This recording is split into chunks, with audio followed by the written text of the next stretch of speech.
జై శ్రీమన్నారాయణ. అందరికీ నమస్కారం. ఈరోజు విష్ణు సహస్రనామంలోని 12వ శ్లోకం, అందులోని నామాల యొక్క భాష్యం తెలుసుకుందాము. వసుర్వసుమనా సత్యః సమాత్మా సంమిత సమః అమోఘః పుండరీకాక్షో వృషకర్మా వృషాకృతిః. వసుః సకల జీవరాశులందు వసించువాడు వసుహు. మనం ముందు నుంచి కూడా ఈ పైన 100 నామాల్లో కూడా మనం చెప్పుకుంటుంది ఏంటండి, ఆయన సకల జీవరాశులు మనుషులు దేవతలు ఇలా అన్ని సమస్త సృష్టిలో కూడా ఆయన అంతర్యామిగా వసించి ఉంటున్నాడు. ఆయన అంతర్యామిగా ఉండి నడిపిస్తున్నాడు అని చెప్పి మనం చెప్పుకుంటున్నాం. అష్టవసువులలో అగ్నిస్వరూపుడు అనమాట శ్రీమన్నారాయణుడు. అందరి సకల జీవరాశులందు వసించువాడు కాబట్టి వసు అనే నామంతో మనం స్తుతించుకుంటున్నాము. వసుమనాహ, ధర్మము జ్ఞానము నిత్యానందము కలనటువంటి పరమేశ్వరుడు తన అందు త్రికరణ శుద్ధితో కూడిన భక్తి కల భక్తులందు అమితమైనటువంటి ఇష్టము కలవాడు. వసుమనాహ ఇష్టం కలవాడనమాట. భగవంతునికి అందరూ సమానమే, ఆయనకి తారతమ్య భేదాలనేవే లేవు. ఎవరైతే తనని ఆరాధిస్తారో వారి అందు ప్రేమను కురిపించటం ఆయన సహజ స్వరూపం, ఆయన స్వభావం అన్నమాట. ఎవరైతే సత్కర్మలు మరిచి పాపమును మూటగట్టుకుంటున్నారో వారి అందు ఆయన దృష్టిని కేంద్రీకరిస్తాడు. వారిని పాప మార్గం నుంచి తప్పించి పుణ్యకార్యముల వైపు మరల్చడానికి అనుక్షణం కూడా తాపత్రయపడుతూ ఉంటాడు. ఎలా అంటే మనం ఒక స్కూలే చూస్తాము. ఒక క్లాస్ ఉందనుకోండి, క్లాసులో అన్ని రకాల పిల్లలు ఉంటారు. బాగా చదివే పిల్లలు ఉంటారు, చదవని పిల్లలు ఉంటారు, మధ్యస్థంగా ఉండే వాళ్ళు ఉంటారు. అయితే ఏమనుకుంటారు, ఆఖరు బెంచీలో కూర్చుంటారు ఎవరు, చదవని వాళ్ళు, చదువు ఎక్కని వాళ్ళు.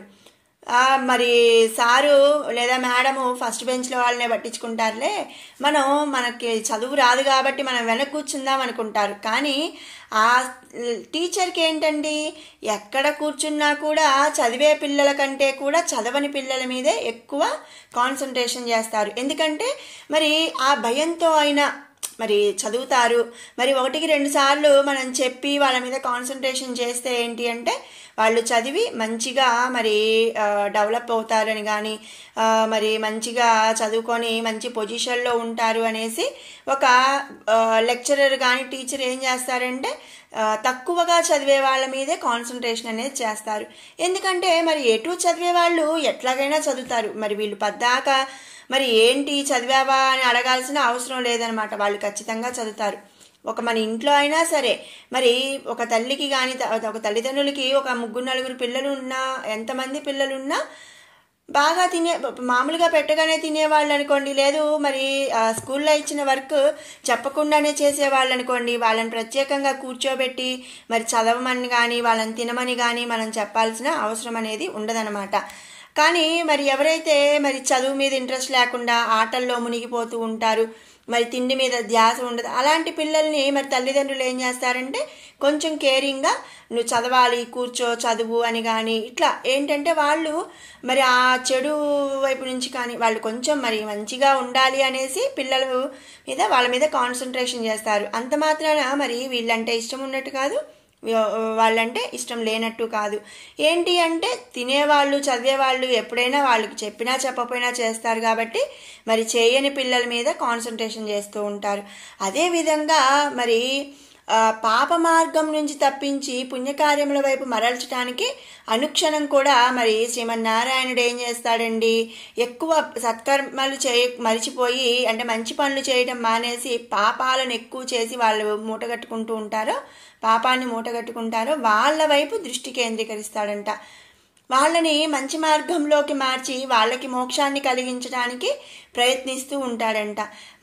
మనకి పెద్దలు చెప్పిన సామెత ప్రకారం గుర్రాన్ని చెరువు వరకు తీసుకెళ్ళాలి కదా, తీసుకెళ్ళిన తర్వాత అవి తాగుతుందా తాగదా అనేది దాని మీద ఆధారపడి ఉంటుంది. అలాగే ఆయన ప్రయత్నం ఆయన చేస్తూ ఉంటాడు, తాపత్రయపడుతూ ఉంటాడు. ఇక వారి వారి గత జన్మ కర్మలను బట్టి కానీ వాళ్ళ కలి ప్రభావాన్ని బట్టి కానీ వాళ్ళు ఏంటంటే ఒకరోజు ముందు వెనక కంపల్సరిగా మరి పాప మార్గం అనేది వదిలేసి పుణ్యకార్యాల వైపు మరలిపోతారు. తన భక్తులపైన ఎటువంటి రాగద్వేషాలు లేనటువంటి నిర్మలమైన మనసు కలవాడు కాబట్టి ఆయన్ను మనం శ్రీమన్నారాయణుడిని వసుమన అనే నామంతో ఇక్కడ స్తుతించుకుంటున్నాము. తర్వాత నామం సత్యః. ధర్మనిరతుడైన పరమాత్ముడు సత్యమైన వాడు, అంటే నిజమైన వాడు. అతడికి నాశనము లేదు. ఈ సృష్టి అందు సమస్త జీవరాశులు కూడా నాశనమైపోతాయి. మరి కానీ పరమాత్ముడు నశించినటువంటి వాడనమాట. మరి ఇంతకుముందు మనం చెప్పుకున్నట్టు సృష్టికి ముందు సృష్టి తర్వాత ఉన్నాడు కాబట్టి ఆయనకి నాశనం అనేది లేదు అని మనం ఇంతకుముందు కూడా చెప్పుకున్నాము. బ్రహ్మాది దేవతలు కూడా ఒక కల్పం అంటే ఏంటి అంటే కృతయుగం, త్రేతాయుగం, ద్వాపరయుగం, కలియుగం, ఇలా 4 యుగాలు ఉంటాయి కదండి. ఈ 4 యుగాలను కలిపి ఒక కల్పము అని అంటారనమాట. మరి ఒక కల్పం పూర్తవగానే బ్రహ్మాది దేవతలు కూడా మరి పరబ్రహ్మలో లీనమైపోతారు.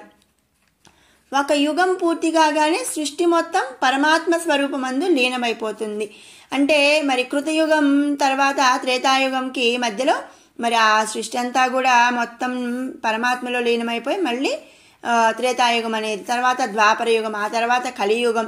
ఈ కలియుగం అంతమైపోయిందంటే మళ్ళీ అంటే మొత్తం ఒక కల్పం పూర్తయింది, మళ్ళీ మరొక కల్పం అనమాట. మళ్ళీ ఆ కల్పంలో కృతయుగం, త్రేతాయుగం, ద్వాపరయుగం, కలియుగం, ఇలా మరి ఒక బండి చక్రంలాగా తిరుగుతూ ఉంటుంది.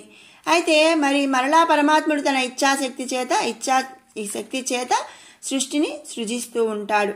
ఇలా కల్పాలనేవి జరుగుతూ ఉంటాయి. యుగాంతంలో బ్రహ్మాది మొదలగు దేవతలు కూడా పరమాత్మ అందు లీనమగుట వలన సృష్టి అంతమైపోతుంది. ఒక కల్పం పూర్తి కాగానే మరి అంత దేవతలతో సహా మరి పరమాత్మలో లీనమైపోయి సృష్టి అంతా పూర్తయిపోయి మళ్ళీ కల్పం అనేది మొదలవుతుందన్నమాట. పరబ్రహ్మ నిత్య సత్యుడు, 3 కాలములందు కూడా 3 లోకములందు కూడా ఉండేవాడు కనుక సత్యః అనే నామంతో మనం ఇక్కడ స్తుతించుకుంటున్నాము. తర్వాత నామం సమాత్మ. సర్వ అంతర్యామి, సర్వము కూడా అంతర్యామిగా ఉన్నాడు. లోకరక్షకుడైన పరమేశ్వరుడు సృష్టి అందు సకల జీవరాశుల అందు కూడా నిండి ఉన్నాడు. మరణాంతరము పాపకర్మల చేత నీచయోనులనందు జన్మించిన జీవులనందు కూడా పరమాత్మ నిండి ఉంటాడనమాట. అతనికి ఉన్నత నీచ భేదములనేవి ఏవీ లేవు. సకల జీవులందు సమాన దృష్టిని చూపగల కరుణారస హృదయుడు శ్రీమన్నారాయణుడు. తన పరభేదము అనేది ఆ భగవంతుడికి లేనే లేవు. మరి ఇక్కడ మన మనుషులు మనం ఏం చేస్తామండి, మనం ఒక పని ఇద్దరు చేస్తారు. అయితే తన వాళ్ళు అనుకోండి ఏముందిలే అంటారు. అదే బయట వాళ్ళు అనుకోండి అమ్మో అట్లాంటి పనులు చేసిందా అని చెప్పి మరి చేశారు అని చెప్పి చెప్తారు. అలాంటి తారతమ్యాలనేవి మన శ్రీమన్నారాయణుడికి లేనే లేవు. అందరూ కూడా సమానమే అని చెప్పి ఇక్కడ సమాత్మ అనే నామంతో మనం స్తుతించుకుంటున్నాము. తర్వాత నామం సంమితః. పరతత్వము చేత పరబ్రహ్మ స్వరూపములైనటువంటి వాడు. సృష్టి అందుకల 84 కోట్ల జీవరాశులందు కూడా పరమాత్ముడు అంతర్యామి ఉన్నాడనమాట. జీవాత్మకు పరమాత్మ కల మధ్యన మాయా అనే ఒక సన్నటి పొర ఉంటుంది జీవాత్మకు పరమాత్మకు. ఈ సన్నని పొరను ఎప్పుడైతే మనం తొలగించుకోగలుగుతామో జీవాత్మే పరమాత్మ అన్న సత్యం కూడా మనకు తెలుస్తుందన్నమాట. కనుక సృష్టినందు సకల జీవరాశి పరమాత్మ స్వరూపమే. సృష్టికి మూలమైన ఆ పరాశక్తి అయినటువంటి ఆ భగవంతుని శక్తి స్వరూపమునే సంమితుడు అని చెప్పబడుచున్నది. ఏంటి అంటే మరి ఇక్కడ దేవుడు వేరు అంటే పరమాత్మ వేరు, మరి మనం వేరు అనుకుంటాం. ఈ శరీరాన్నే మనము అనుకుంటాం, మన జీవాత్మ అనుకుంటాం. కానీ జీవాత్మే పరమాత్మ అన్నమాట. ఒక సన్నని పొర, ఆ పొరనే తొలగించుకుంటే ఆ రెండు మరి ఏకత్వం అనేది తెలుసుకొని మోక్షం అనేది కలుగుతుంది. తర్వాత నామం సమహ. ఆది మధ్యాంతరహితుడైన పరమాత్ముడు త్రికాలమునందు కూడా ఉండేవాడు. మరి త్రికాలములందు కూడా ఉండేవాడు సముడు అనబడుచున్నాడు. ఇంతకు ముందు నామాల్లో కూడా మనం చెప్పుకున్నాం, పరమాత్మ 3 కాలముల్లో కూడా ఉండువాడని చెప్పుకున్నాము.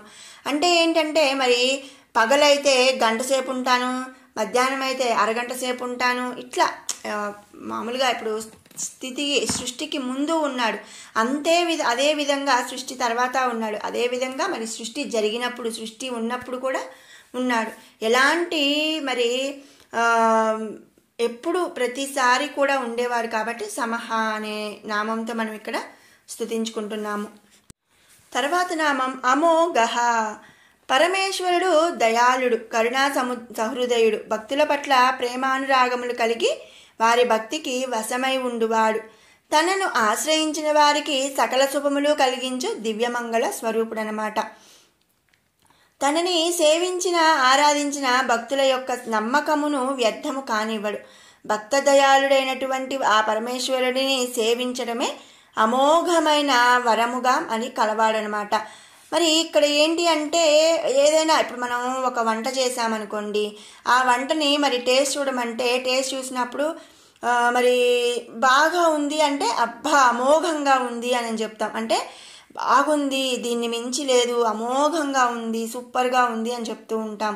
ఇక్కడ మనం ఏంటి అంటే ఆయన్ను నమ్మి ఆశ్రయించిన వారికి ప్రేమారాగములు కల్పిస్తాడు. అలాగే పాపకర్మలు చేస్తూ ఆయనను దూరంగా పెట్టిన వారికి కూడా ప్రేమానురాగాలు కురిపిస్తాడు. కానీ ఏ విధంగా?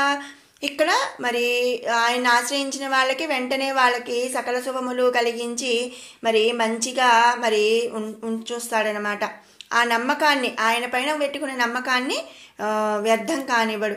అలాగే మరి పాపం చేసే వాళ్ళని కూడా వాళ్ళని సరైన దారిలో పెట్టి ఆ ప్రేమ అనేది ఆయన్ని మరి వాళ్ళని సరైన దారిలో పెట్టడానికి మరి చూపిస్తాడు. అలా మరి వాళ్ళని ఒక దారిలో, మంచి దారిలో, సత్కర్మల దారిలోకి మార్చి వాళ్ళకు కూడా మోక్షాన్ని కలిగిస్తాడు. ఇక మరి ఆయనను ఆశ్రయించటం అనేది, ఆరాధించడం అనేది అమోఘమైన వరముగా, అంటే ఎంతో సూపర్ అనమాట. ఆ వరం దొరకటం అనేది సూపర్ అనే ఉద్దేశం అనమాట. అలా అంటే వరము కాబట్టి ఆయన్ని మనం అమోఘః అనే నామముతో మనం ఇక్కడ స్తుతించుకుంటున్నాము. తర్వాత నామం పుండరీకాక్షః. భక్తుల హృదయ పద్మమునందు కలవాడు. మరి మనం పూజ చేసేటప్పుడు మనం ఒక శ్లోకం చదువుతామండి. అంటే కొంచెం బాగా పూజ చేసే వాళ్ళైతే మరి వాళ్ళకి తెలుస్తుంది. ఒక మరి కలసం అంటే ఒక స్పూన్తో నీళ్లు తీసుకొని మరి మన కుడి చేతి బొటన వేలుతో ఆ నీటిని తాగి మరి అపవిత్ర పవిత్రోవా యదవస్థాం గతోపివహ యత్పుండరీకాక్షం నబాహ్యభ్యంతరం శుచిహి అని తల మీద 3 సార్లు మనం నీళ్లు చల్లుకుంటాం. అంటే ఏంటి అంటే మన తల మీద సహస్రారం అనేది ఉంటుంది. ఆ సహస్రారాన్ని మరి శుద్ధి చేస్తున్నాం అన్నమాట. మరి దాన్ని ఉత్తేజపరచడానికి మనం ఈ శ్లోకం చదువుకుంటూ మనం నీటిని మరి పుండరీకాక్ష అంటూ మనం నీటిని చల్లుకుంటాము. అంటే ఏంటి అంటే భక్తుల హృదయమందు పద్మం, మన హృదయ పద్మమందు ఉండేవాడనమాట ఆయన పుండరీకాక్షుడు. హృదయమునందు సహస్రదళ పద్మం అనేది ఉంటుంది. దాని అందు పరమాత్ముడు ఒక చిన్న బిందు స్వరూపుడై ఉంటాడు. పద్మము జ్ఞాన చైతన్యమునకు సూచిక. అతడే బ్రహ్మ, విష్ణువు, ఈశ్వరుడు. అతడే సకల జగత్తు కన్నులుగా కలవాడనమాట. కాబట్టి మనం పుండరీకాక్ష అనే మన నామాన్ని తలుచుకుంటూ చక్కగా మనం నీటిని చల్లుకుంటూ ఉంటాము. ఏంటి అంటే మరి భక్తుల హృదయ పద్మమునందు ఉన్నవాడు పుండరీకాక్షుడు. ఆయన్ని మనం మరి శుద్ధి చేసుకుంటూ మనం ఈ చదువుకుంటూ ఉంటాం. కాబట్టి మరి మన హృదయ పద్మాలందు ఒక బిందువు రూపంలో ఉన్నవాడు కాబట్టి పుండరీకాక్ష అనే నామంతో శ్రీమన్నారాయణుడిని మనం స్తుతించుకుంటున్నాము. తర్వాత నామం వృషకర్మ. వృష అంటే ధర్మము, కర్మ అంటే మరి మనం చేయవలసిన పనులు, చేసిన పనులు, చేసే పని ఏదైనా కానీ పనిని కర్మ అంటాము. వృషకర్మ అంటే మరి ధర్మ అంటే ధర్మ స్వరూపుడు. ఆయన చేసే పనులు అనేవి ధర్మంగా ఉంటాయి. సత్కార్యము లక్షణముగా కలవాడు, లక్ష్యముగా కలవాడు. అంటే కేవలం ఒక మంచి పనులు మంచి విషయాలు చేయటమే ఒక లక్ష్యంగా, ఒక ఇదిగా కలవాడనమాట. తన భక్తుల ఎడల అనంతమైనటువంటి ప్రేమానురాగములను కలిగి ఉన్నవాడు. వారి కొరకు సర్వకాల సర్వావస్థలందు జాగరుడై మేలుకొని ఉంటాడనమాట. అంటే ఏంటి అంటే మనకి ఇష్టమైన వాళ్ళు, మరి వాళ్ళ కోసం మనం రాత్రింబవళ్ళు మేలుకొని మనం చూసుకోవాలి, మరి చూసుకుంటూ ఉండాలి, కేర్ చేసుకోవాలి. అంటే మరి మనం ఎలా అయితే కేరింగ్గా ఉంటామో, ఒక పసిబిడ్డ మరి ఉన్నదనుకోండి, 1 సంవత్సరంలోపు ఒక పసిబిడ్డని మనం మరి రాత్రింబవళ్ళు కూడా ఎంతో మెలకువగా, మరి నిద్రపోతున్నా కూడా కొంత మెలకువగా అనేది ఉండి ఆ బిడ్డని ఎలా అయితే మనం మరి కాపాడుకుంటూ ఉంటామో, ఆ విధంగా శ్రీమన్నారాయణుడు మరి సర్వకాల సర్వావస్థలందు కూడా జాగరుడై మేలుకొని ఉంటాడనమాట. జీవులు 4 అవస్థలు పొందుతున్నాయి. ఆ 4 అవస్థల అందు అంటే సుప్త, జాగృత, స్వప్న, తురీయ అవస్థలు కూడా పరమాత్ముడు చైతన్యుడై ఉంటాడు. అంటే స్వప్న అంటే మరి నిద్రపోయేటప్పుడు వచ్చే కళలని, సుప్త, జాగృత అంటే మేలుకొని ఇలా ఉంటాయి, సగం నిద్రగా కానీ ఇలా. ఈ 4 అవస్థలందు కూడా పరమాత్మ మాత్రం చైతన్యుడై ఉంటాడు. మరి పరమాత్మ ఎక్కడుంటాడండి? ఎక్కడో ఉండడు, మన మనసుల్లో. మరి ఆ జీవాత్మే పరమాత్మ అన్నమాట. పరమాత్ముడు తన ధర్మకార్యములు నిర్వర్తించుటయే కాకుండా తన భక్తులు కూడా ధర్మకార్యములు నిర్వర్తించుచు వేదోపనిషత్తుల యందు గల సకల ధర్మ కర్మలను నిర్వర్తించువారే ఉండాలని ఆశిస్తాడు. అంటే ఏంటి అంటే ఇప్పుడు మనం ఉన్నాము, మన పిల్లలు ఉన్నారు, మనమే మంచిగా ఉంటాం కాదు, మనమే తినాలి, లేకపోతే మనమే దేవుడికి పూజ చేయాలి, మనకే భక్తి రావాలి, మనకే మోక్షం రావాలి అని కాదు. మరి మనం ఏం చేస్తామండి, మనతో పాటు మన పిల్లలు కూడా మరి దేవుడికి దండం పెట్టుకోవాలి, వాళ్ళకి మరి మోక్షం కలగాలి, వాళ్ళకి మంచి జరగాలి అని ఎలా అయితే ఆలోచిస్తూ ఉంటామో, అలాగా భగవంతుడు కూడా, ఆ శ్రీమన్నారాయణుడు కూడా ఏంటి అంటే ఆయన మాత్రమే కాదు, ఆయన భక్తులు కూడా ధర్మకార్యాలు నిర్వర్తిస్తూ ఉండాలి. వాళ్ళకు కూడా మరి ఉండాలి, సకల ధర్మకర్మలను నిర్వర్తించాలని కోరుకుంటూ ఉంటాడు. ధర్మ సూక్ష్మమును ఎరిగి తనను ఆశ్రయించు వారికి శుభమును కలిగించేవాడు కనుక వృషకర్మ అని చెప్పి స్తుతిస్తున్నాము. తర్వాత నామం వృషాకృతి. పరమాత్ముడు ధర్మమే స్వరూపముగా కలిగిన వాడనమాట. మనం పైనామంలో చెప్పుకున్నాం, వృష అంటే ధర్మము. మరి ఇక్కడ వృష ప్లస్ ఆకృతి, వృష ధర్మము, ఆకృతి స్వరూపము. ధర్మమును స్వరూపముగా కలవాడు. ధర్మమునకు 4 పాదములు. అవేంటండి? అహింస, సత్యము, శాంతి, దయ. ఈ 4 పాదములు నశించినప్పుడు లోకములో పాపము హెచ్చుమీరుతుంది. ఈ విధంగా లోకమునందు పాపము పెరుగుట పరమాత్ముడు సహించలేనివాడనమాట. మరి మనం తెలుసు, మనం ఇంతకుముందు చెప్పాము ఏంటి, కల్పానికి 4 యుగాలు ఉంటాయి. ఆ 4 యుగాలు ఏంటి? కృతయుగం, త్రేతాయుగం, ద్వాపరయుగం, కలియుగం. కృత అంటే ధర్మం అనేది 4 పాదాల మీద ఉంది అని చెప్పుకుంటాం. ఇక త్రేతాయుగం దాంట్లోనే పేరులోనే ఉంది, 3 అంటే 3 పాదాల మీద ధర్మం అనేది ఉంది అని చెప్తారు. ఇక ద్వాపర యుగం అంటే 2 పాదాలు, 2 ఈ అహింస, సత్యము, శాంతి, దయ అనేలో 2 మరుగుపడిపోతాయి అన్నమాట. ఇక రెండిటి మీదే ఈ యుగం అనేది నడుస్తుంది, ధర్మము 2 పాదాల మీద నడుస్తుంది. ఇక కలియుగం అనేది 1 పాదం మీద. మరి ఇందులో అంటే అహింస పెరిగిపోతుంది, సత్యము అంటే అబద్ధాలు ఎక్కువైపోతాయి, సత్యం నిజాలు అనేది మరి మంచి అనేది ఉండదు. అలాగే శాంతి, దయ ఇవన్నీ కూడా మరి మరుగుపడిపోయి 1 పాదం మీద మరి కలియుగం అనేది నడుస్తుంది. ఈ విధంగా లోకంలో మరి జరగంగా ఏంటంటే కలియుగ అంతం టయానికి ఏమవుతుందంటే 4 కూడా అహింస పెరిగిపోయి, సత్యం తగ్గిపోయి, శాంతి తగ్గిపోయి, దయ అనేది ఏమీ లేకుండా మరి తన పర భేదం అనేది లేకుండా మరి పాపం అనేది పెరిగిపోతుందన్నమాట.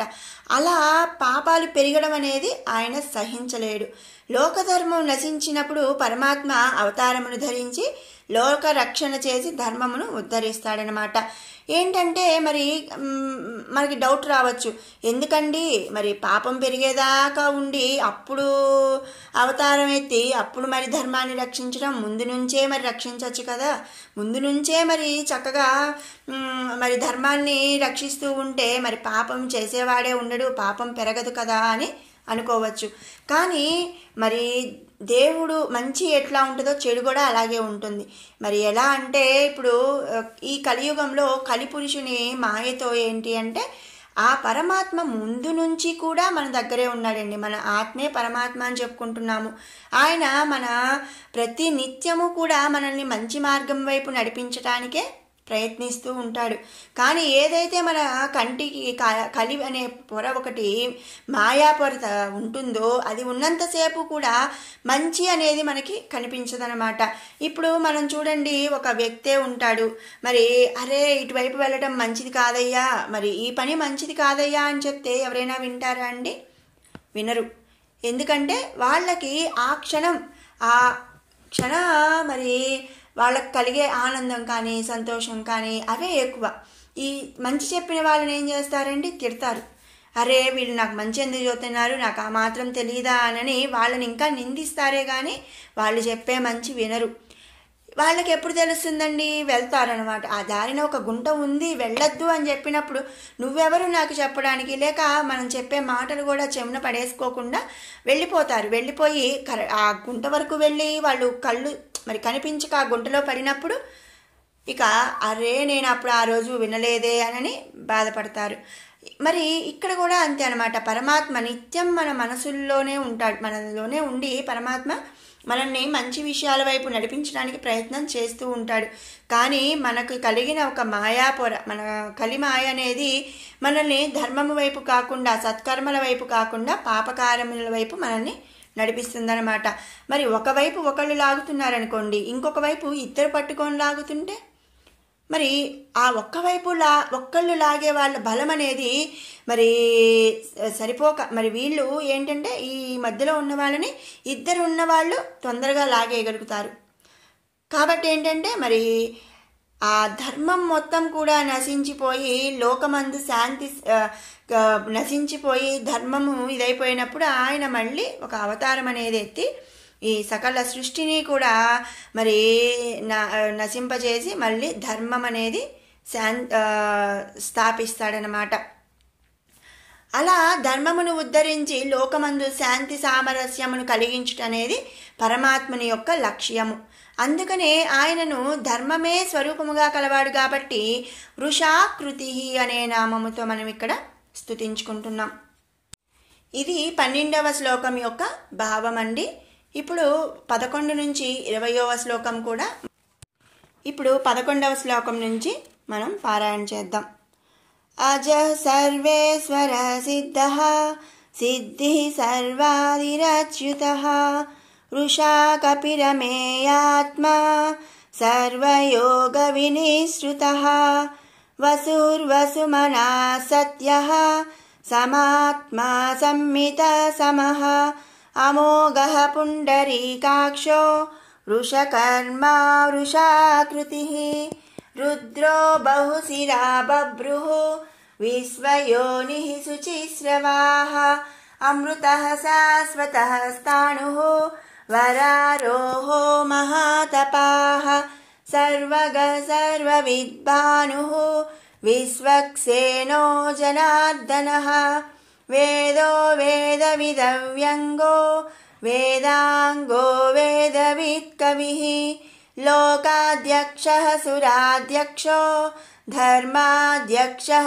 కృతాకృతः చతురాత్మా చతుర్వ్యూహः చతుర్ధంష్ట్రశ్చతుర్భుజः బ్రాజిష్ణుర్భోజనం భోక్తా సహిష్ణుర్జగదాదిజः అనఘో విజయో జేత విశ్వయోనిః పునర్వసుః ఉపేంద్రో వామనః ప్రాంశుః అమోఘః శుచిరూర్జితः అతీంద్రః సంగ్రహः సర్గో ధృతాత్మా నియమో యమః వేద్యో వైద్యः సదా యోగి వీరః మాధవో మధుః అతీంద్రియో మహామాయో మహోత్సాహో మహాబలః మహాబుద్ధిర్మహావీర్యో మహాశక్తిర్మహాద్యుతిః అనిర్దేశ్య వపుః శ్రీమాన్ అమేయాత్మా మహాద్రిదృక్ మహేశ్వాసో మహీభర్త శ్రీనివాసః సతాంగతిః అనిరుద్ధః సురానందో గోవిందో గోవిదాంపతిః. మరొకసారి మనం తెలుసుకుందామండి.